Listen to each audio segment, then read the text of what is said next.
Olá, meu nome é José Carlos Lucentini, eu sou o CEO da J. Lucentini Consultores Associados.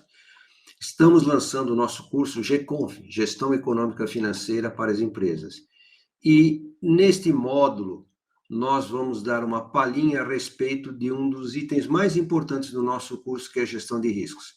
Então, abordaremos aqui exatamente a questão relativa à inflação e quanto consome do lucro das empresas.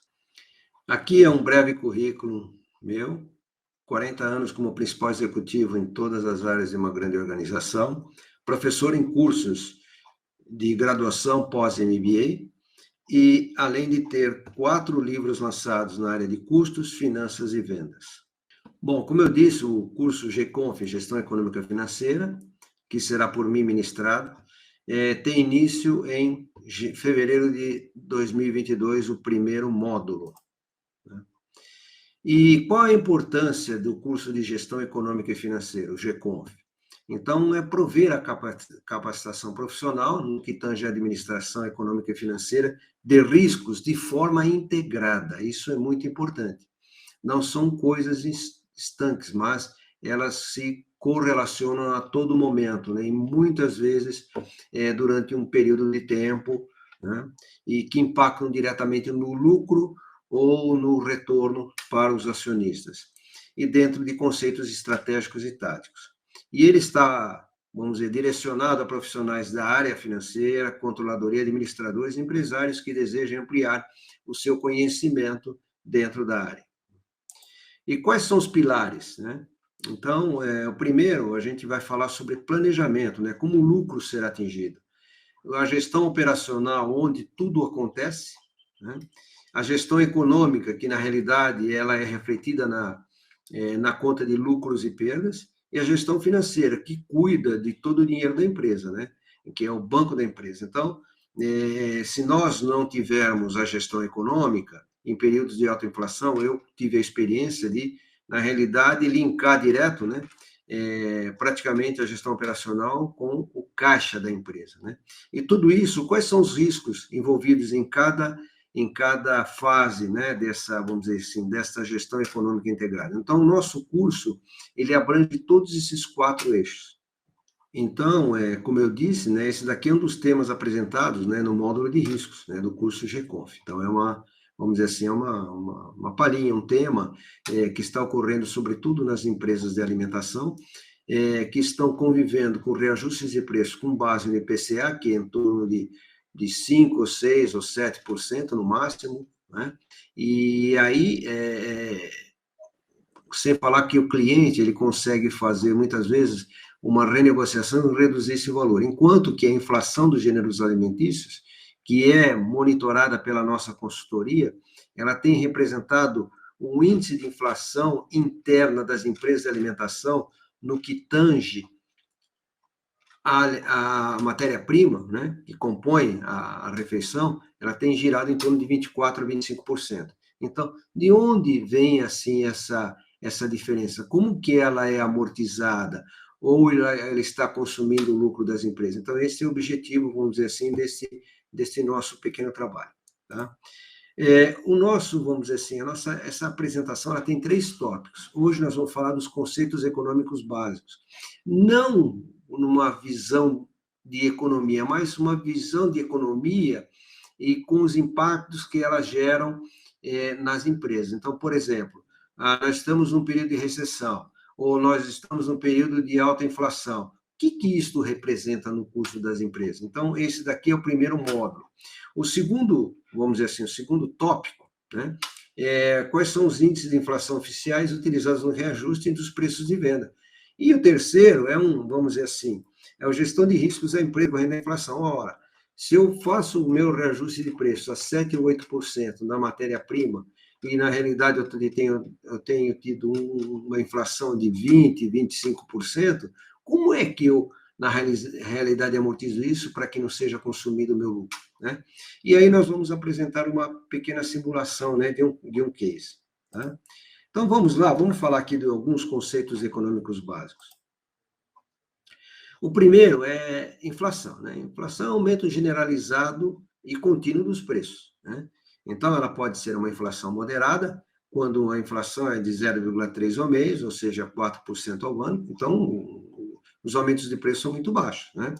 Agora, uma hiperinflação, né, que nós já tivemos aqui no Brasil ao longo dos anos 80, onde nós atingimos uma inflação de 30% ao mês, que, em média, dá 2.200% ao ano. E como último exemplo aqui, a Venezuela, né, que tem aqui teve uma inflação em 2020 de 6.500% ao ano, né? Então, quais são todos os efeitos disso, não só na economia, mas efetivamente na vida das empresas, né? O que acontece? As empresas acabam quebrando, né, numa situação dessa. E aí temos um outro tópico, né? Aceleração inflacionária. Olha, a inflação está acelerando, né? Sai no noticiário. Então, onde os preços estão, em média, cada vez subindo mais, né? Então, por exemplo, 1% em janeiro, 1,8% em fevereiro, 2,5% em março. Então, isso tudo, né, acaba sendo analisado e tem todos os efeitos. Então, no linguajar, quando nós lemos em qualquer jornal ou ouvimos no noticiário esses termos, a gente tem que analisar, bom, o que isso está impactando na minha empresa. Toda a cadeia produtiva, em toda a cadeia alimentar, temos aumentos de frete, temos aumentos dos insumos, temos aumentos, por exemplo, em todos aqueles produtos que são atrelados ao dólar e assim por diante, né, que nós vamos discorrer mais à frente, né. Então, aqui está, por exemplo, o preço do combustível, como eu disse, né, o que vem a ser uma inflação inercial. Então, é aquilo que dá uma reação em cadeia. Por exemplo, se o preço do combustível sobe, em decorrência, vai subir o frete, vai subir o preço das matérias-primas, dos produtos e alimentos, né? E o preço do transporte público. Então, quer dizer, um fator como o combustível faz com que toda a cadeia seja penalizada. Consequentemente, o alimento, quando nós vamos ao supermercado, acabamos identificando isso. E também, né, nas empresas de alimentação, né? Então, são esses aspectos. Então, a inflação inercial.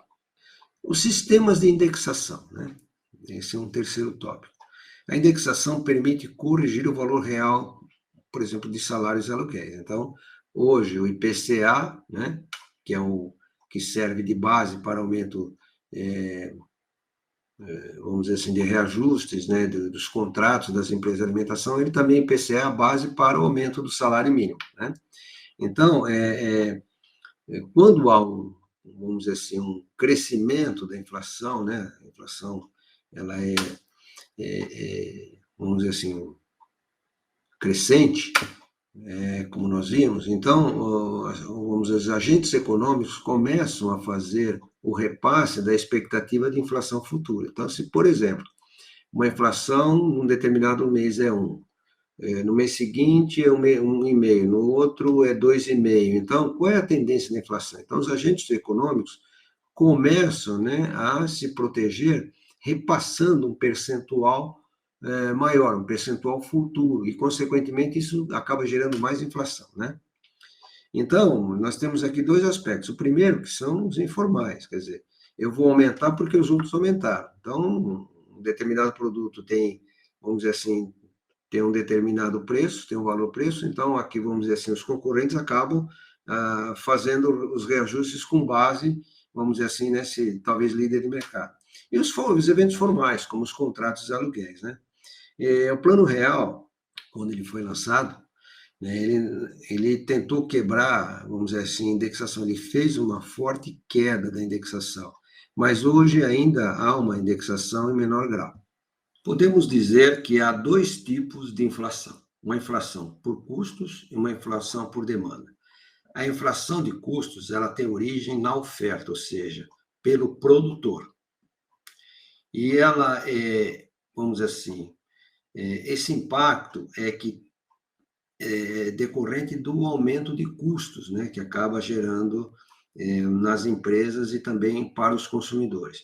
Então, para que haja uma oferta adequada para atingimento da demanda, é necessário que o produtor, ou seja, pelo lado da oferta, ele tenha, vamos dizer, os seus retornos e que os custos sejam repassados. Então, este é, vamos dizer assim, o primeiro eixo, né? Inflação de custos que tem origem pela oferta. Então, em realidade, isso é gerado pelo produtor. Então, Como nós vemos isso? O aumento de custo da matéria-prima, de insumos básicos, por exemplo, de uma safra agrícola, né, uma quebra de safra agrícola, também de aspectos gerados pelo clima, né, como, por exemplo, período de muita chuva, período de, vamos dizer assim, de pouca chuva, em que os nossos reservatórios e, vamos dizer assim, a própria agricultura seja impactada, né? O período, vamos dizer assim, em que nós temos frio, onde, por exemplo, os legumes, frutas e verduras são impactadas, então a qualidade cai e o preço sobe, né? Então, esse é um primeiro eixo que a gente gostaria de enfatizar, e que tem a ver com o segundo e terceiro itens, né, que nós repassaremos mais à frente. A própria desvalorização cambial, ou seja, quanto mais, quanto mais houver um descolamento, né, da moeda brasileira, o real, frente ao dólar americano, alguns setores, como, por exemplo, os grandes frigoríficos, né, tem mais incentivo para fazer uma exportação do produto, até porque, vamos dizer assim, o preço do produto exportado fica mais barato para quem compra, né? Então, por exemplo, a China, os Estados Unidos, né? Então, e é mais vantajoso, né, para quem exporta, porque consegue fazer mais reais, né, com essa exportação, né? Consequentemente, os preços internos, estou citando aqui a proteína bovina, ela acaba sendo impactada por isso. Então, nós, indiretamente, passamos a concorrer com esses preços externos, né? E quando isto ocorre, então, o consumidor, ele acaba, vamos dizer assim, demandando outros produtos, como frango e carne de porco, que, consequentemente, há uma busca maior, uma demanda maior e acaba, vamos dizer assim, também ocorrendo um aumento nos preços, né?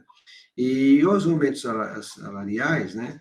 Isso acaba ocorrendo quando não há aumento de produtividade. Então, aumento salarial sem aumento de produtividade, isso também é um aspecto que gera inflação de custos. A inflação por demanda é pelo consumidor, por quem está comprando, né? Então, na realidade, é quando a procura pelos consumidores é superior que a quantidade ofertada ou produzida. Então, aqui tem que haver um equilíbrio, né? A economia, na realidade, ela estuda a escassez. O objetivo da economia é realmente o estudo da escassez. Se há uma demanda, por um outro lado, a oferta, que é do lado do produtor, tem que ter também o interesse, né, e tem que ter um equilíbrio financeiro para poder aumentar sua produção para atender a demanda. Quando isso não ocorre, onde há uma procura maior por produtos, acaba ocorrendo que é uma inflação por demanda, ou seja, por procura. Então, nós não temos produtos suficientes para atender à procura pelos consumidores, né? Então, e aqui nós entramos na lei da oferta e da procura. Maior procura, com menor quantidade ofertada, gera aumento nos preços, né?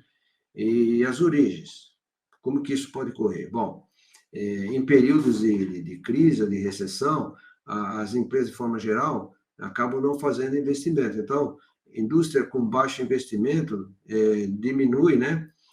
Consequentemente, né, o objetivo é diminuir a sua capacidade ociosa. Então, isso é um dos impactos. Então, se você faz um baixo investimento e você não tem capacidade ociosa, quando há um aumento, vamos dizer, de procura, um aumento de demanda por um bem, gera inflação, né?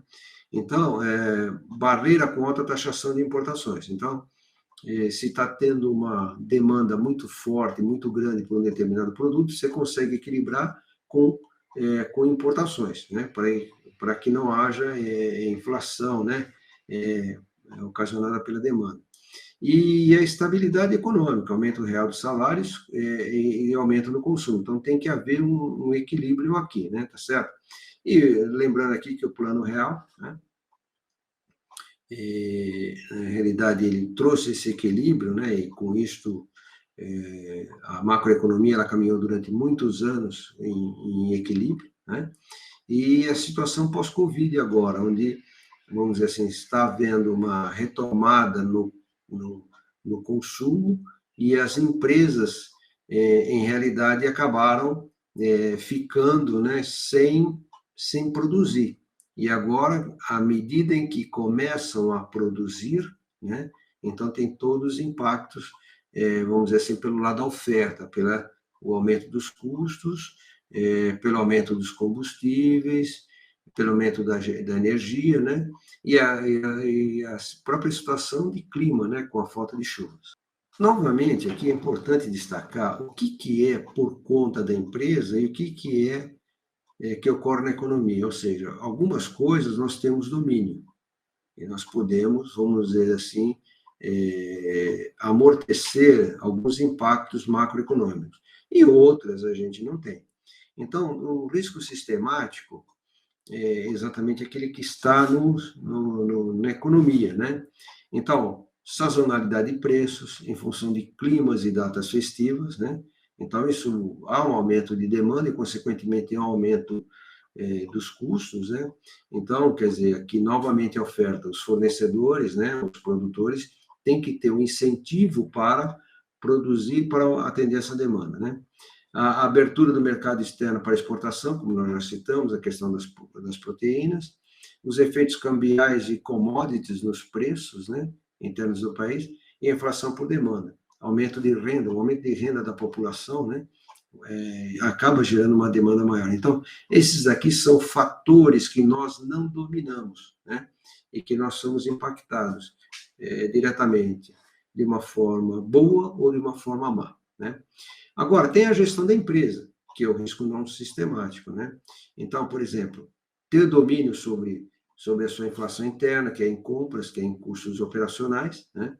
E aí, evidentemente, se tendo um impacto macroeconômico, ou seja, sistemático, você tem que ter, vamos dizer assim, margens de manobra, inclusive com seus clientes e fornecedores, para poder, vamos dizer assim, amortecer esses impactos, né?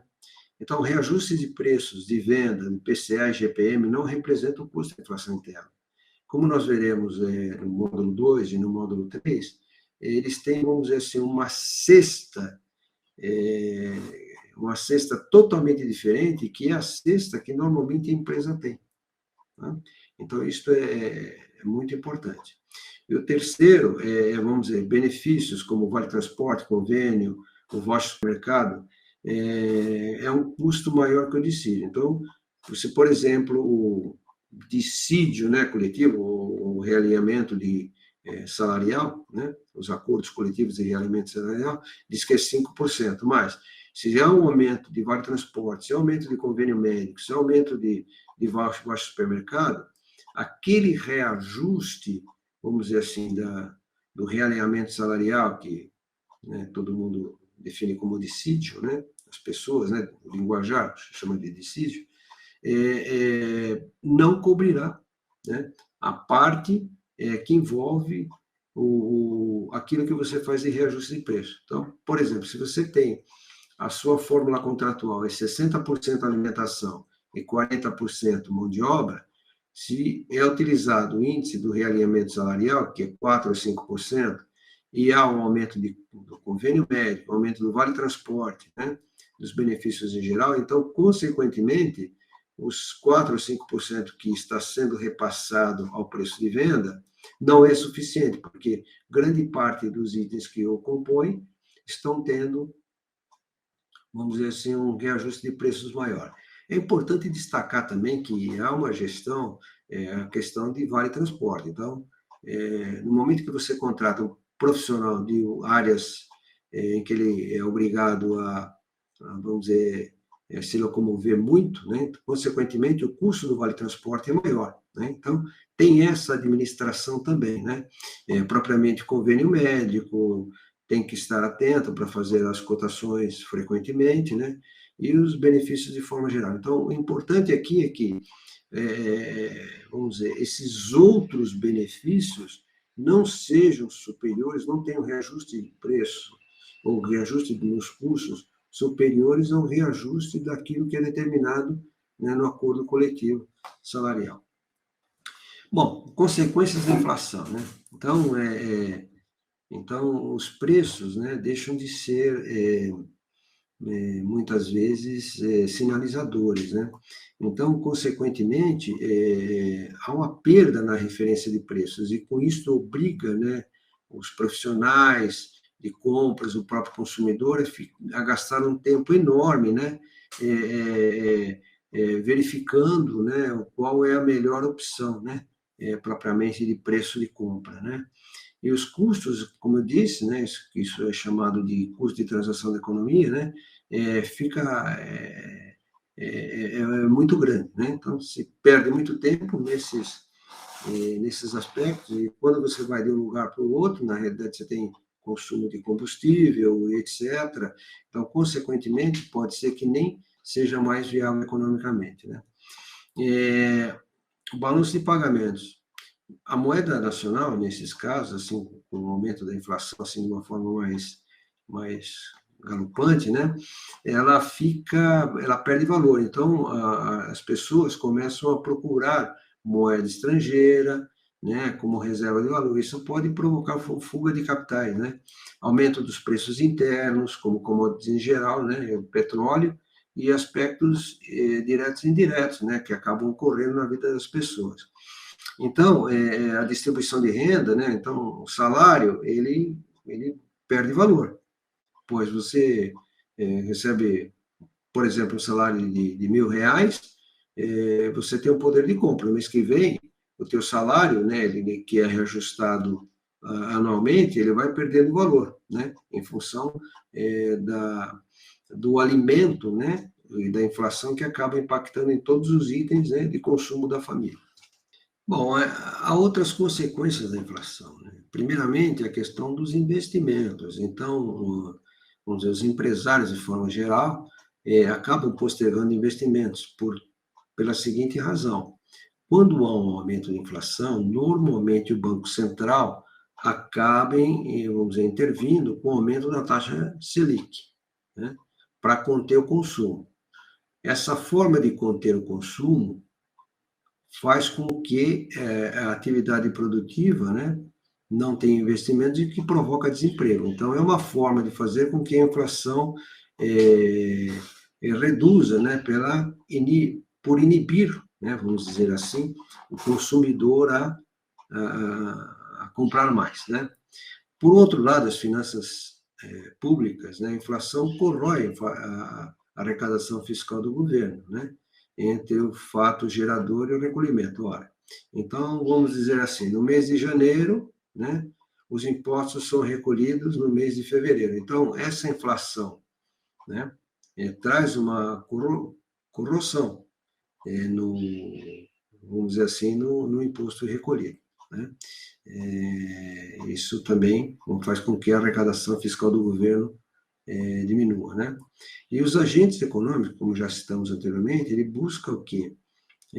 Obter vantagem, né? Isso pelo lado da oferta, né? Tá certo? Efetuando repasses sobre inflações projetadas. Então, a produção é ligada ao lado da oferta. Então, quem produz, né, está ligado ao lado da oferta, e ele precisa ter incentivos, né, econômicos e financeiros para poder aumentar a sua capacidade produtiva, né? Então, se ele denota uma inflação, isso já aconteceu, já vivenciei, né, muitas vezes como executivo, né, eu via que os fornecedores, na realidade, estavam trabalhando com, vamos dizer assim, com inflação futura. Então, você tomava preços e ele estava sempre olhando, né, o lado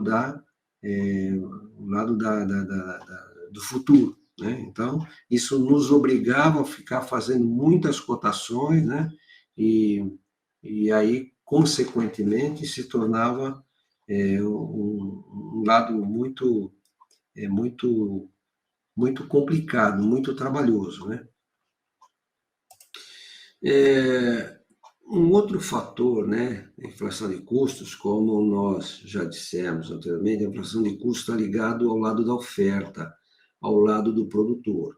Então, o produtor, né, que faz a oferta de produtos, ele precisa ter vantagens, né, para equilíbrio, vamos dizer assim, do seu negócio, né?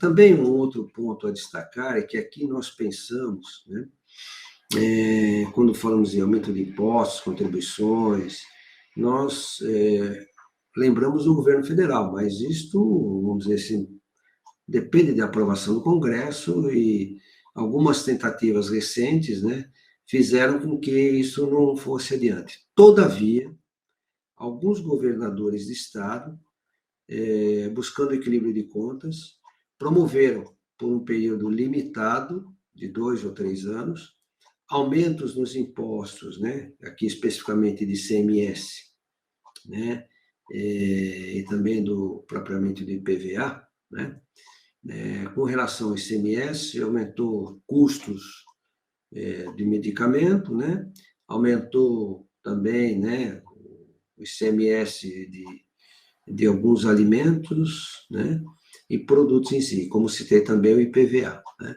Consequentemente, ele promove, né, um equilíbrio de suas contas e gera inflação, né. Então, quando nós pensamos nesse primeiro item, nós temos que pensar também não só em governo federal, que vamos dizer que isto está basicamente dependendo do Congresso, mas os governos estaduais têm realizado alguns reajustes de preço, né, e aí culpam, né, petróleo, culpam combustíveis, né, de forma geral, né, sem olhar exatamente o que isto acabou ocorrendo.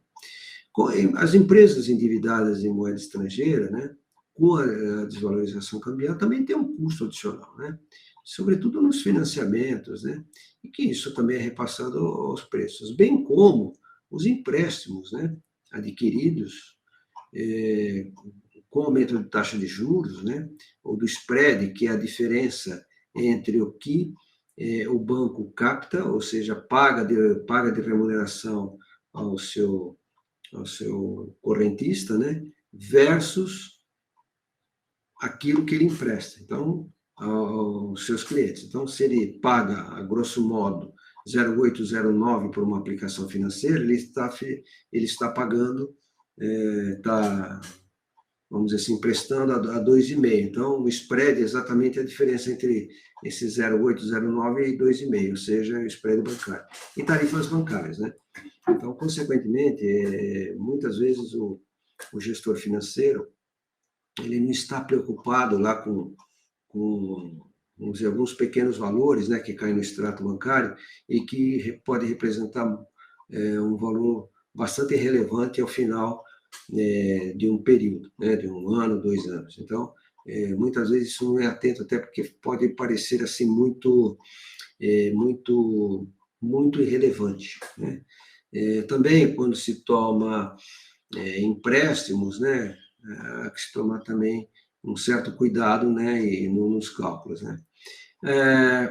Quando a gente fala aqui a elevação de preços em mercados monopolistas, como que a gente pode definir mercados monopolistas? Onde nós temos várias empresas, né, e, vamos dizer, muitos consumidores. Vamos pegar aqui a cadeia de fast food. Então, nós temos várias marcas de fast food, certo? Que eles têm diferenças entre si, né? Então, por exemplo, você tem os tipos de lanches, você tem hambúrgueres, você tem muitos deles, mas em que eles tentam atrair os clientes de uma forma de diferenciação. Então, este é um mercado monopolista, onde você tem, vamos dizer assim, um determinado setor, como estou citando aqui como fast food, né, tá certo? E tem muitos consumidores. E a diferenciação, né, a inovação e até, vamos dizer assim, a divulgação, o marketing faz com que atraia esses clientes, né? Então, existe uma diferenciação. Contrariamente ao mercado oligopolistas, onde nós podemos dizer aqui, como, por exemplo, né, a indústria de telecomunicação. Então, você tem poucas empresas, né, que também tentam atrair de uma forma diferente, né, e tem muitos consumidores, né.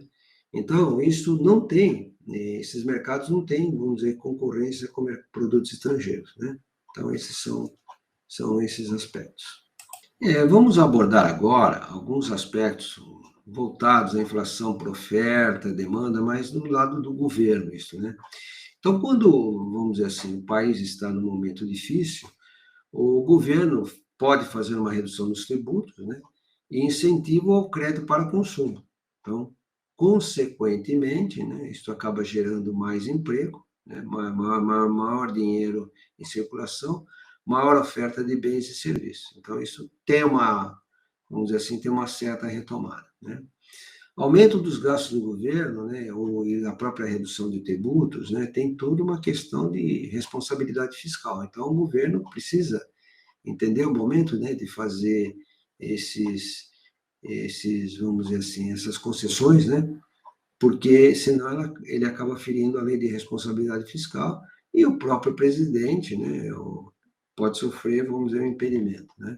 O aumento no consumo das famílias. O aumento no consumo das famílias faz com que haja uma demanda maior e a necessidade, né, como nós falamos, que o produtor que cuida do lado da oferta, vamos dizer, tenha, vamos dizer, interesse, incentivo a produzir, né, para que ele tenha o equilíbrio econômico-financeiro, né.